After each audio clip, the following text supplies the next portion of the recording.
Specific relief act குறித்த வகை பரிகார சட்டம், குறித்த வகை நிவாரண சட்டம், ஆக்ட் நம்பர் 47 ஆஃப் 1963. பிரசிடெண்ட்டோட அசண்ட்டை எப்போ வாங்கியிருக்காங்க அப்படின்னு பார்த்தா 13/12/1963 பிரசிடெண்ட்டோட அசண்ட் பெற்றிருக்கு. கேம் இன்டு ஃபோர்ஸ், இது எப்போ ஃபோர்ஸுக்கு வந்திருக்கு அப்படின்னு பார்த்தா 1/3/1964 தான் இது ஃபோர்ஸ்க்கு கொண்டு வந்திருக்காங்க. சிக்கிமுக்கு மட்டும் 1/9/1984 தான் இது ஃபோர்ஸ்க்கு வந்திருக்கு. இதில் எத்தனை பார்ட்டு இருக்குது அப்படின்னு பார்த்தா 3 பார்ட் இருக்குது. டோட்டல் செக்ஷன்ஸ் எத்தனை அப்படின்னு பார்த்தா 44 செக்ஷன்ஸ் இருக்குது. பார்ட் 1 ப்ரிலிமினரி செக்ஷன் 1 to 4 வரைக்கும் சொல்லியிருக்காங்க. பார்ட் 2 எதை பற்றி பேசுது அப்படின்னு பார்த்தா ஸ்பெசிஃபிக் ரிலீஃப், அதாவது குறித்த வகை பரிகாரம், அப்படி இல்லையா குறித்த வகை நிவாரணம்னு அதை சொல்லலாம். செக்ஷன் 5 to 35 வரைக்கும் ஸ்பெசிஃபிக் ரிலீஃபை பற்றி சொல்லுது. பார்ட் 3 ப்ரிவென்டிவ் ரிலீஃப், தடுப்பு மாற்றீடு அல்லது தடுப்பு நிவாரணம்னு சொல்லலாம். செக்ஷன் 36 to 44 வரைக்கும் சொல்லியிருக்காங்க. அடுத்தது செக்ஷன் 1 எதை பற்றி சொல்லியிருக்காங்க அப்படின்னு பார்த்தா ஷார்ட் டைட்டில், எக்ஸ்டென்ட் அண்டு கமென்ஸ்மெண்ட்டு அப்படின்னு சொல்லியிருக்காங்க. நமக்கு ஸ்பெசிஃபிக் ரிலீஃப் ஆக்ட் வரப்போ எக்ஸ்டென்ட் ஜம்மு அண்டு காஷ்மீர்னு சொல்லியிருந்தாங்க. இப்போ ரீஆர்கனைசேஷன் ஆக்ட் 2090 வந்த பிறகு ஆக்ட் நம்பர் என்னன்னு பார்த்தா 34 ஆஃப் 2019. இது எப்போ ஃபோர்ஸ்க்கு வந்திருக்கு அப்படின்னா 31/10/2019 வந்திருக்கு. இதுக்கு அப்புறம் ஹோல் ஆஃப் இந்தியாவுக்கும் இந்த ஸ்பெசிஃபிக் ரிலீஃப் ஆக்ட் பொருந்தும் அப்படின்னு சொல்லியிருக்காங்க. அடுத்தது section 2 as usual definitions clause தான். இதில் எதெல்லாம் டிஃபைன் பண்ணியிருக்காங்கன்னு பார்க்கலாம். செக்ஷன் 2 கிளாஸ் ஏல ஆப்ளிகேஷன்னா என்ன, கடப்பாடுனா என்ன அப்படின்னு பார்க்கலாம். Includes every duty enforceable by law, சட்டத்தினால் செயலுறுத்தக்கூடிய அத்தனை கடமைகளையும் உள்ளடக்கும், அதுதான் ஆப்ளிகேஷன் அப்படின்னு சொல்லி செக்ஷன் 2 கிளாஸ் ஏல டிஃபைன் பண்ணியிருக்காங்க. அடுத்தது செக்ஷன் 2 கிளாஸ் பி செட்டில்மெண்ட்டுங்கிறது நம்ம சொல்லக்கூடிய அந்த செட்டில்மெண்ட் இல்லைங்க, நான் செட்டில்மெண்ட் எழுதி கொடுத்துட்டேன் அப்படின்லாம் நம்ம சொல்லுவோம்ல, நாங்கள் செட்டில்மெண்ட் பண்ணிக்கிட்டோன்னு, அந்த செட்டில்மெண்ட்டு இந்த ஸ்பெசிஃபிக் ரிலீஃப் ஆக்டில் வராது. அதை பற்றி இங்கே பேசலை. செட்டில்மெண்ட் அப்படிங்கிறது தீர்வு அல்லது அறுதி அளிப்பு. அது மூவபிள் ஆர் இம்மூவபிள் ப்ராப்பர்ட்டி, அசையும் அல்லது அசையா சொத்தின் அப்படின்னு சொல்லியிருக்காங்க. இதில் destination or devolution of successive interest, வலியுரிமை நலன்கள் இறங்கும் வகை அல்லது அது சேரும் வகை அப்படின்னு சொல்லியிருக்காங்க. அதாவது வலியுரிமை நலன்கள் யாருக்கு இறங்கும் வகையில் செல்லுதோ அது யாருக்கு போய் சேருது அப்படிங்கிறத சொல்லியிருக்காங்க. அடுத்தது dispose of or agreed to be disposed அப்படின்னு சொல்லியிருக்காங்க. அதாவது அழிப்படைவு செய்யப்பட்டுள்ளது, அப்படி இல்லையா கொடுக்கப்படுவதா ஒரு ஒப்புக்கொள்ளப்பட்ட ஒரு முறையாவணத்தை பற்றி இங்கே சொல்லியிருக்காங்க. இதில் எது வராது அப்படின்னு நம்ம பார்த்தா வில் ஆர் கோடிசீல் வராது.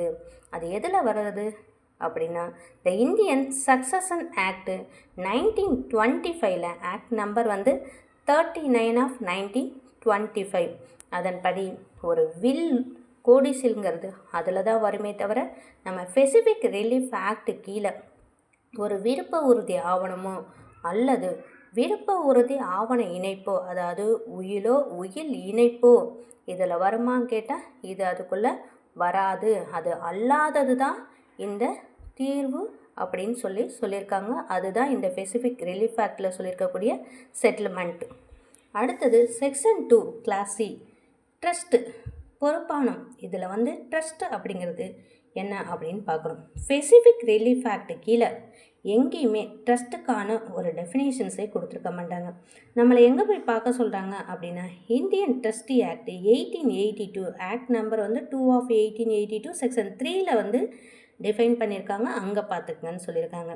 Okay, nature of trust which means எங்கே போய் பார்க்குறது அப்படின்னா சாப்டர் 9ல் இந்தியன் ட்ரஸ்டீஸ் ஆக்டில் வந்து பார்த்துக்குங்கன்னு சொல்லியிருக்காங்க. அடுத்தது செக்ஷன் 2 கிளாஸ் டி ட்ரஸ்டி பொறுப்பானதாரர் அறக்காவலர் அப்படின்னு சொல்லப்படுவது. இந்த அறக்காவலர்னா யார், ட்ரஸ்டினா யார் அப்படின்னா includes every person holding property in trustee. யாருடைய கையில் சொத்து வைத்திருக்காங்களோ அவங்க தான் யார் அப்படின்னா வந்து இந்த அறக்காவலர். பொறுப்பாவணத்தில் சொத்தை வைத்து கொண்டிருக்கக்கூடிய ஒவ்வொரு நபரையும் அதில் வந்து உள்ளடக்கும் அப்படின்னு சொல்லியிருக்காங்க. Includes every person holding property in trust அப்படின்னு சொல்லி செக்ஷன் 2 கிளாஸ் டியில் ட்ரஸ்டி அப்படிங்கிறதுக்கான டெஃபினேஷன்ஸ் வந்து கொடுத்துருக்காங்க. அடுத்தது செக்ஷன் 2 கிளாஸ் இ. இதில் எக்ஸ்ப்ரெஸ்ஸாக வெளிப்படையாக பயன்படுத்தக்கூடிய அந்த வேர்ட்ஸ் அண்ட் எக்ஸ்ப்ரெஷன்ஸு அதுக்கான டிஃபைன் இங்கே இல்லை, டெஃபினேஷன்ஸ் இதில் இல்லை அப்படின்னா நம்மளை எங்கே போய் பார்க்க சொல்கிறாங்க அப்படின்னா கான்ட்ராக்ட் ஆக்ட் 1872 ஆக்ட் நம்பர் வந்து 9 ஆஃப் 1872 அதில் சொல்லப்பட்டிருக்க சொற்பொருட்களையும் வந்து எடுத்துக்கொள்ளணும் அப்படின்னு சொல்லி செக்ஷன் 2 கிளாஸ் இயில் வந்து சொல்லியிருக்காங்க. அடுத்தது சேவிங்ஸை பற்றி வந்து section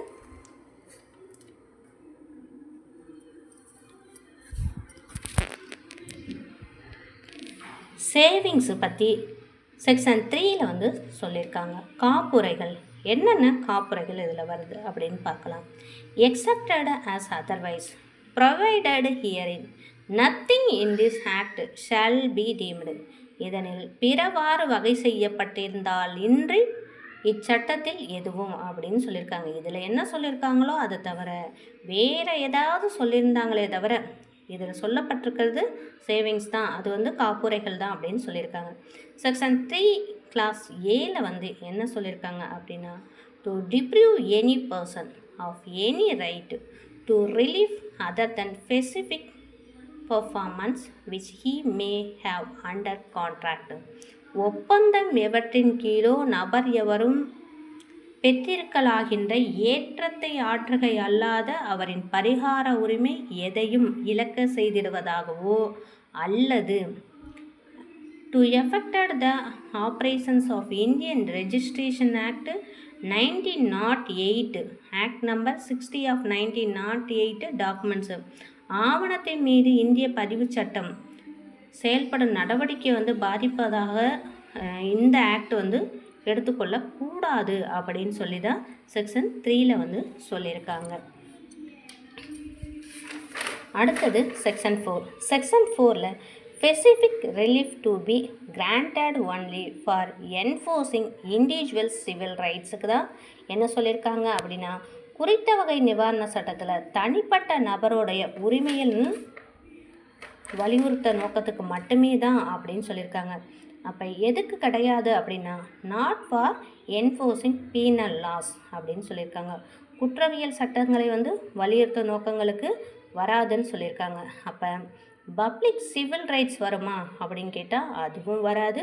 criminal loss public wrongs வருமா அப்படின்னா அதுவும் வராது. அப்போ இங்கே என்ன சொல்லியிருக்காங்க, ஒரு இண்டிவிஜுவல் பர்சனுக்கான ஒரு ரைட்ஸ் ரெமிடிஸை மட்டும்தான் இங்கே சொல்லப்பட்டிருக்கே தவிர ஒரு பீனல் லாவுக்கோ பப்ளிக் ரைட்ஸ்க்கோ அதாவது பப்ளிக் சிவில் ரைட்ஸ்க்கோ பப்ளிக் ராங்க்கோ இது பொருந்தாதுன்னு சொல்லியிருக்காங்க. இதுதான் ஸ்பெசிஃபிக் ரிலீஃப் ஆக்டில் செக்ஷன் 1 to 4 வரைக்கும் சொல்லக்கூடியது.